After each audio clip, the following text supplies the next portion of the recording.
देवभूमि उत्तराखंड का मेरा भाई बंधुओं, दीदी भूलियों, दाना सयाणों, आप सबू कई मेयर नमस्कार। पहला सेवा सौंधी उत्तराखंड के राज्यपाल गुरमीत सिंह जी, मुख्यमंत्री भाई पुष्कर सिंह, केंद्र में मेरे सहयोगी अजय टम्टा, विधानसभा अध्यक्ष बहन ऋतु जी, उत्तराखंड सरकार के मंत्रीगण, मंच पर मौजूद पूर्व मुख्यमंत्री और सांसदगण, बड़ी संख्या में आशीर्वाद देने आए हुए पूज्य संतगण, अन्य सभी महानुभाव और उत्तराखंड के मेरे भाई और बहनों, साथियों, 9 नवंबर का यह दिन एक लंबी तपस्या का फल है। आज का दिन हम सभी को गर्व का एहसास करा रहा है। उत्तराखंड की देवतुल्य जनता ने वर्षों तक जो सपना देखा था, वो अटल जी की सरकार में 25 साल पहले पूरा हुआ था। और अब बीते 25 वर्षों की यात्रा के बाद आज उत्तराखंड जिस ऊंचाई पर है, उसे देखकर हर उस व्यक्ति का खुश होना स्वाभाविक है जिसने इस खूबसूरत राज्य के निर्माण के लिए संघर्ष किया था, जिन्हें पहाड़ से प्यार है, जिन्हें उत्तराखंड की संस्कृति, यहां की प्राकृतिक सुंदरता, देवभूमि के लोगों से लगाव है, उनका मन आज प्रफुल्लित है, वो आनंदित है। साथियों, मुझे इस बात की भी खुशी है कि डबल इंजन की भाजपा सरकार उत्तराखंड के सामर्थ्य को नई ऊंचाई देने में जुटी है। मैं आप सभी को उत्तराखंड की रजत जयंती पर बहुत बहुत बधाई देता हूं। मैं इस अवसर पर उत्तराखंड के उन बलिदानियों को भी श्रद्धांजलि देता हूं जिन्होंने आंदोलन के दौरान अपना जीवन न्यौछावर कर दिया। मैं उस वक्त के सभी आंदोलनकारियों का भी वंदन करता हूं, अभिनंदन करता हूं। साथियों, आप सब जानते हैं उत्तराखंड से मेरा लगाव कितना गहरा है। जब मैं स्पिरिचुअल जर्नी पर यहां आता था, तो यहां पहाड़ों पर रहने वाले मेरे भाई बहनों का संघर्ष, उनका परिश्रम, कठिनाइयों को पार करने की उनकी ललक मुझे हमेशा प्रेरित करती थी। साथियों, यहां बिताए हुए दिनों ने मुझे उत्तराखंड के असीम सामर्थ्य का साक्षात परिचय करवाया है। इसलिए ही जब बाबा केदार के दर्शन के बाद मैंने कहा, ये दशक उत्तराखंड का है, तो ये सिर्फ मेरे मुंह से निकला हुआ एक वाक्य नहीं था। मैंने जब ये कहा तो मुझे पूरा पूरा भरोसा आप लोगों पर था।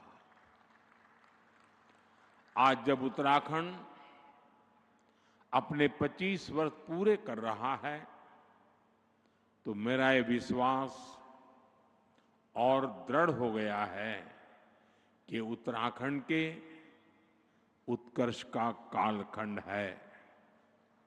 साथियों, 25 साल पहले जब उत्तराखंड नया नया बना था, तब चुनौतियां कम नहीं थी। संसाधन सीमित थे, राज्य का बजट छोटा था, आय के स्रोत बहुत कम थे और ज्यादातर जरूरतें केंद्र की सहायता से पूरी होती थी। आज तस्वीर पूरी तरह बदल चुकी है। यहां आने से पहले मैंने रजत जयंती समारोह पर शानदार प्रदर्शनी देखी। आपसे भी मेरा आग्रह है, उस प्रदर्शनी को उत्तराखंड के हर नागरिक ने देखनी चाहिए। इसमें उत्तराखंड की पिछले 25 वर्षों की यात्रा की झलकियां हैं। Infrastructure, education, industry, tourism, health, power और ग्रामीण विकास, ऐसे अनेक क्षेत्रों में सफलता की गाथाएं प्रेरित करने वाली है। 25 साल पहले उत्तराखंड का बजट सिर्फ 4,000 करोड़ रुपए था। आज जो 25 साल की उम्र के हैं, उनको उस समय का कुछ भी पता नहीं होगा। उस समय 4,000 करोड़ रुपए का बजट था। आज ये बढ़कर 1,00,000 करोड़ रुपए को पार कर चुका है।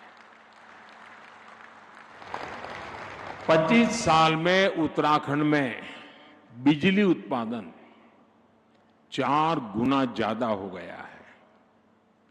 25 वर्षों में उत्तराखंड में सड़कों की लंबाई बढ़कर 2 गुनी हो गई है और यहां 6 महीने में 4,000 यात्री हवाई जहाज से आते थे। 6 महीने में 4,000। आज एक दिन में 4,000 से ज्यादा यात्री हवाई जहाज से आते हैं।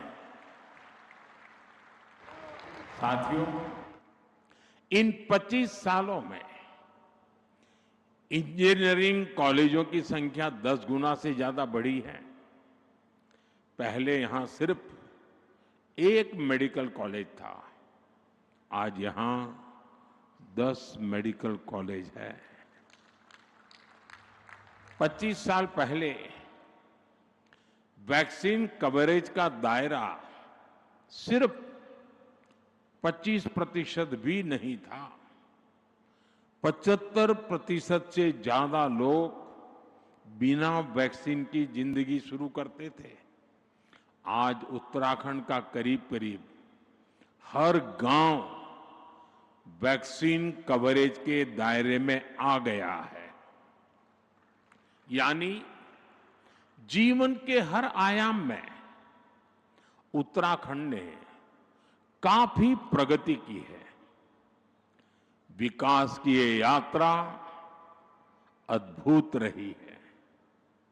ये बदलाव सबको साथ लेकर चलने की नीति का नतीजा है। हर उत्तराखंडी के संकल्प का नतीजा है। पहली पहाड़ों की चढ़ाई विकासक बाढ़ कै रोक दे छी अब वही बटी नई बाट खुलन लागली। साथियों, मैंने कुछ देर पहले उत्तराखंड के युवाओं से, उद्यमियों से बात की। वे सभी उत्तराखंड की ग्रोथ को लेकर बहुत उत्साहित हैं। आज जो उत्तराखंड वासियों के उद्गार हैं, उनको अगर मैं गढ़वाली में कहूं तो शायद कोई गलती तो कर लूंगा, लेकिन 2047 में भारत थे विकसित देशों की लाइन में ल्याण खुणी मेरो उत्तराखंड मेरी देवभूमि पूरी तरह से तैयार छिन। साथियों, उत्तराखंड की विकास यात्रा को गति देने के लिए आज भी यहां कई परियोजनाओं का उद्घाटन और शिलान्यास किया गया है। शिक्षा, स्वास्थ्य, पर्यटन और खेल से जुड़े ये प्रोजेक्ट्स यहां रोजगार के नए अवसर तैयार करेंगे। जमरानी और सौंग बांध परियोजनाएं देहरादून और हल्द्वानी शहर की पेयजल की समस्या को दूर करने में महत्वपूर्ण भूमिका निभाएगी। इन सभी स्कीम्स पर 8,000 करोड़ रुपए से ज्यादा खर्च किए जाएंगे। मैं उत्तराखंड वासियों को इन परियोजनाओं की बधाई देता हूं। साथियों, उत्तराखंड सरकार अब सेब और कीवी के किसानों को डिजिटल करेंसी में अनुदान देना शुरू कर रही है। इसमें आधुनिक टेक्नोलॉजी के माध्यम से आर्थिक मदद की पूरी ट्रैकिंग करना संभव हो रहा है। इसके लिए मैं राज्य सरकार, रिजर्व बैंक ऑफ इंडिया समेत सभी स्टेक होल्डर्स की भी प्रशंसा करता हूं। साथियों, देवभूमि उत्तराखंड भारत के आध्यात्मिक जीवन की धड़कन है। गंगोत्री, यमुनोत्री, केदारनाथ, बद्रीनाथ, जागेश्वर, आदि कैलाश, ऐसे अनगिनत तीर्थ हमारी आस्था के प्रतीक है। हर वर्ष लाखों श्रद्धालु इन पवित्र धामों की यात्रा पर आते हैं। उनकी यात्रा भक्ति का मार्ग खोलती है, साथ ही उत्तराखंड की अर्थव्यवस्था में नई ऊर्जा भरती है। साथियों, बेहतर कनेक्टिविटी का उत्तराखंड के विकास से गहरा नाता है। इसलिए आज राज्य में 2 लाख करोड़ रुपए से अधिक की परियोजनाओं पर काम चल रहा है। ऋषिकेश कर्णप्रयाग रेल परियोजना प्रगति पर है। दिल्ली देहरादून एक्सप्रेसवे अब लगभग तैयार है। गौरीकुंड, केदारनाथ और गोविंदघाट हेमकुंड साहब रोपवे का शिलान्यास हो चुका है। ये परियोजनाएं उत्तराखंड में विकास को नई गति दे रही हैं। साथियों, उत्तराखंड ने 25 वर्षों में विकास की एक लंबी यात्रा तय की है। अब सवाल ये है कि अगले 25 वर्षों में हम उत्तराखंड को किस ऊंचाई पर देखना चाहेंगे। आपने वो कहावत जरूर सुनी होगी, जहां चाह वहां राह। इसलिए जब हमें ये पता होगा कि हमारा लक्ष्य क्या है, तो वहां पहुंचने का रोड मैप भी उतनी ही तेजी से बनेगा। और अपने लक्ष्यों पर चर्चा के लिए 9 नवंबर से बेहतर दिन और क्या होगा। साथियों, उत्तराखंड का असली परिचय उसकी आध्यात्मिक शक्ति है। उत्तराखंड अगर ठान ले तो अगले कुछ ही वर्षों में खुद को spiritual capital of the world के रूप में स्थापित कर सकता है। यहां के मंदिर, आश्रम, ध्यान और योग के सेंटर, इन्हें हम ग्लोबल नेटवर्क से जोड़ सकते हैं। साथियों, देश विदेश से लोग यहां वेलनेस के लिए आते हैं। यहां की जड़ी बूटियां और आयुर्वेदिक औषधियों की मांग तेजी से बढ़ रही है। पिछले 25 वर्षों में एरोमेटिक प्लांट्स, आयुर्वेदिक जड़ी बूटियां, योग और वेलनेस टूरिज्म में उत्तराखंड ने शानदार प्रगति की है। अब समय है कि उत्तराखंड की हर विधानसभा क्षेत्र में योग केंद्र, आयुर्वेद केंद्र, नेचुरोपैथी संस्थान, होम स्टे, एक कंप्लीट पैकेज, उस दिशा में हम सोच सकते हैं। ये हमारे विदेशी टूरिस्ट को बहुत अपील करेगा। साथियों, आप जानते ही हैं कि भारत सरकार बॉर्डर पर वाइब्रेंट विलेज योजना पर कितना जोर दे रही है। मैं चाहता हूं कि उत्तराखंड का हर वाइब्रेंट विलेज खुद में एक छोटा पर्यटन केंद्र बने। वहां होम स्टे बने, स्थानीय भोजन और संस्कृति को बढ़ावा मिले। आप कल्पना करिए, जब बाहर से आने वाले पर्यटक एकदम घरेलू माहौल में डुबके चुड़कानी खाएंगे, रोट, अरसा, रस, भात खाएंगे, जंगोरे की खीर खाएंगे, तो उन्हें कितना आनंद आएगा।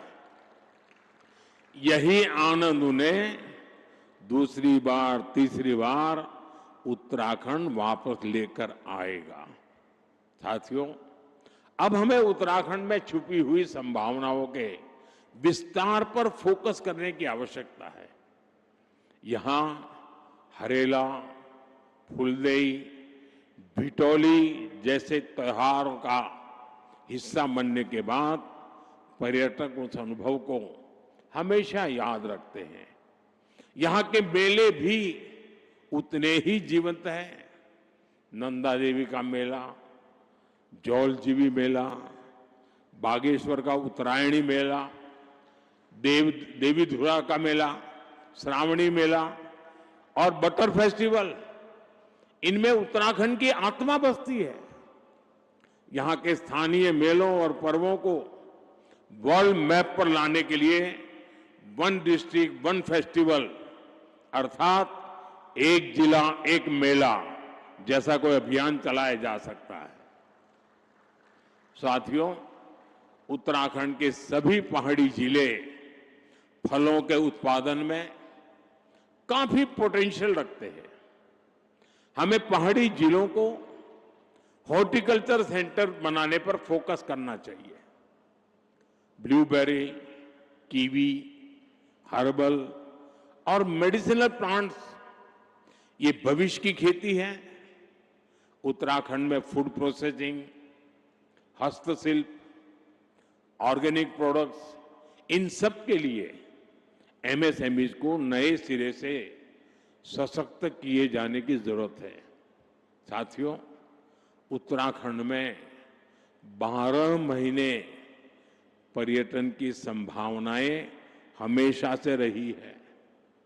अब यहां कनेक्टिविटी सुधर रही है और इसलिए मैंने सुझाव दिया था कि हमें 12 मासी टूरिज्म की ओर बढ़ना चाहिए। मुझे खुशी है कि उत्तराखंड विंटर टूरिज्म को नया आयाम दे रहा है।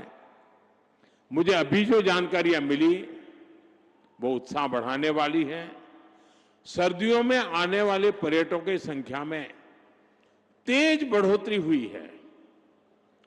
पिथौरागढ़ में 14,000 फुट से अधिक ऊंचाई पर हाई एल्टीट्यूड मैराथन का आयोजन हुआ।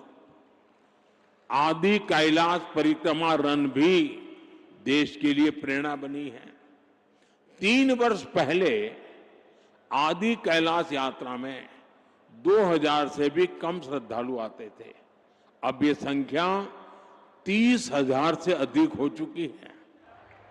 अभी कुछ दिन पूर्व ही केदारनाथ मंदिर के कपाट बंद हुए हैं। केदारनाथ धाम में इस बार करीब 17 लाख श्रद्धालु देवदर्शन के लिए आए हैं। तीर्थाटन, 12मासी पर्यटन उत्तराखंड का वो सामर्थ्य है जो उसे निरंतर विकास की नई ऊंचाई पर ले जाएगा। इको टूरिज्म के लिए भी बहुत संभावना है। एडवेंचर टूरिज्म के लिए भी बहुत संभावना है। देश भर के नौजवानों के लिए यह आकर्षण का केंद्र बन सकता है। साथियों, उत्तराखंड अब फिल्म डेस्टिनेशन के रूप में भी उभर रहा है। राज्य की नई फिल्म नीति से शूटिंग करना और आसान हो गया है। वेडिंग डेस्टिनेशन के रूप में भी उत्तराखंड लोकप्रिय हो रहा है और मेरा तो अभियान चल रहा है वेड in India. Wade in India के लिए उत्तराखंड को अपने यहां उसी आलिशान स्तर की सुविधाएं विकसित करनी चाहिए और इसके लिए 5-7 बड़ी डेस्टिनेशन को तय करके उन्हें विकसित किया जा सकता है। साथियों, देश ने आत्मनिर्भर भारत का संकल्प लिया है। इसका रास्ता वोकल फॉर लोकल से तय होगा। उत्तराखंड इस विजन को हमेशा से जीता आया है।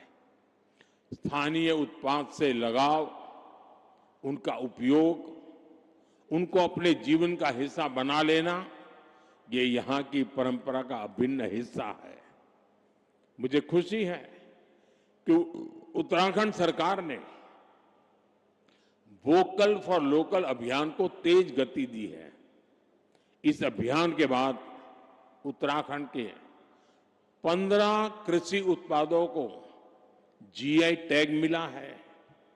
यहां के बेडू फल और बद्री गाय के घी को हाल के दिनों में जीआई टैग मिलना सचमुच में बहुत गौरव की बात है। बद्री गाय का घी पहाड़ के हर घर की शान है। अब बेडू पहाड़ के गांवों से निकलकर बाहर के बाजारों तक पहुंच रहा है। इससे बने उत्पादों पर अब जीआई टैग लगा होगा। वो उत्पाद जहां भी जाएगा अपने साथ उत्तराखंड की पहचान भी लेकर जाएगा। ऐसे ही जीआई टैग वाले प्रोडक्ट्स को हमें देश के घर घर पहुंचाना है। साथियों, मुझे खुशी है हाउस ऑफ हिमालयाज उत्तराखंड का ऐसा ब्रांड बन रहा है जो स्थानीय पहचान को एक मंच पर ला रहा है। इस ब्रांड के तहत राज्य के विभिन्न उत्पादों को एक साझा पहचान दी गई है ताकि वे ग्लोबल मार्केट में प्रतिस्पर्धा कर सके। राज्य के कई उत्पाद अब डिजिटल प्लेटफॉर्म पर उपलब्ध है। इससे ग्राहकों को तक उनकी सीधी पहुंच बनी है और किसानों, कारीगरों और छोटे उद्यमियों के लिए एक नया बाजार खुला है। हाउस ऑफ हिमालयाज की ब्रांडिंग के लिए भी आपको नई ऊर्जा के साथ जुटना है। मैं समझता हूं इन ब्रांड के प्रोडक्ट्स के डिलीवरी मैकेनिज्म पर भी हमें लगातार काम करना होगा। साथियों, आप जानते हैं कि उत्तराखंड की अब तक की विकास यात्रा में कई रुकावटें आई हैं, लेकिन भाजपा की मजबूत सरकार ने हर बार उन बाधाओं को पार किया और ये सुनिश्चित किया है कि विकास की गति पर ब्रेक न लगे। उत्तराखंड की धामी सरकार ने जिस गंभीरता से यहां समान नागरिक संहिता को लागू किया, वो दूसरे राज्यों के लिए भी मिसाल है। राज्य सरकार ने धर्मांतरण विरोधी कानून और दंगा नियंत्रण कानून जैसे राष्ट्रहित से जुड़े विषयों पर साहसिक नीति अपनाई। प्रदेश में तेजी से उभर रहे जमीन कब्जाने और डेमोग्राफी में बदलाव जैसे संवेदनशील मुद्दे पर भी भाजपा सरकार ठोस कार्रवाई कर रही है। आपदा प्रबंधन के क्षेत्र में उत्तराखंड सरकार ने तेजी और संवेदनशीलता के साथ काम करते हुए जनता की हर संभव मदद का प्रयास किया है। साथियों, आज जब हम राज्य स्थापना की रजत जयंती मना रहे हैं, मुझे पूरा विश्वास है कि आने वाले वर्षों में हमारा उत्तराखंड विकास की नई ऊंचाइयों को छुएगा, अपनी संस्कृति, अपनी पहचान को उसी गर्व के साथ आगे बढ़ाएगा।